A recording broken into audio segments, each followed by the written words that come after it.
Sorry sorry sorry sorry sorry, অনেক দেরি করে ফেলছি। এগুলো তোমার জন্য। তোমার ওই আকাশ কালো চুল, খোপায় গোজা ঝুমকো জবা, মাতাল হাওয়ায় উড়বে যখন চুল, একটু আধটু না হয় করবো আমি ভুল। তুমি কিন্তু খুব ভালো কবিতা বলো, তাহলে কবি হয়ে গেলে না কেন? আমি কি আর কবিতা লিখতে পারি নাকি? আচ্ছা, আজকে আমি উঠি, সারা দিন বাইরে ছিলাম, খুব ক্লান্ত লাগতেছে। আচ্ছা শোনো, এই টাকাটা রাখো।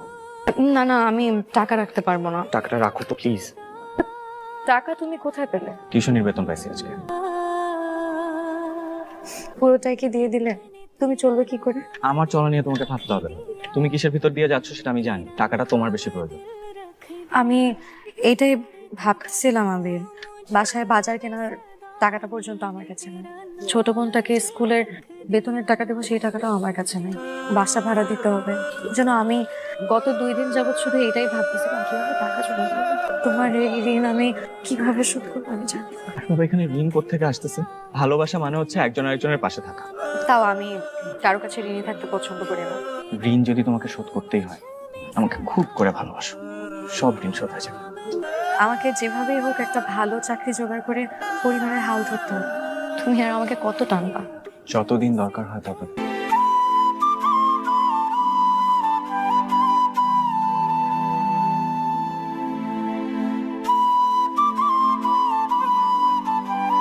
আম্মা, আজ তোর তরকারিতে লবণ বেশি দিছো, লবণ আর ঝাল একটু কমাই দিতে পারো না? আসলে হয়েছে কি, তোর বাপে থাকতে তো এতটুকুন তরকারি রান্না করি নাই, তাই মা বুঝি না রে মা, এই ঝাল লবণ বেশি হয়ে যায়।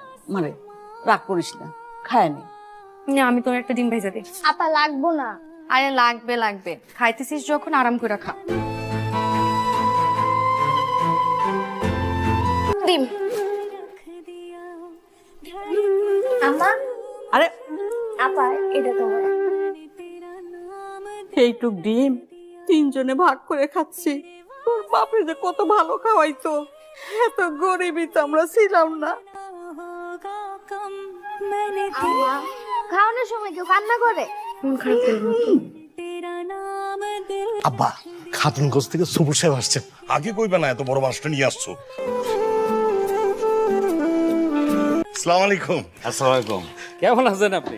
জি আমি ভালো আছি, আপনি ভালো আছেন? আছি, ভালো। এই গরিব খানায় আপনি আইছেন, জামাই আমার আগে কিছুই বলে নাই। আমি আব্বা হইছে কি, উনি ওনার মেয়ের জামার জন্য একটা জমি কিনবো। আমাকে দক্ষিণ পাড়ায় 2 বিঘা জমি আছে না, ওই জমিটা উনি দেখতে আসছে।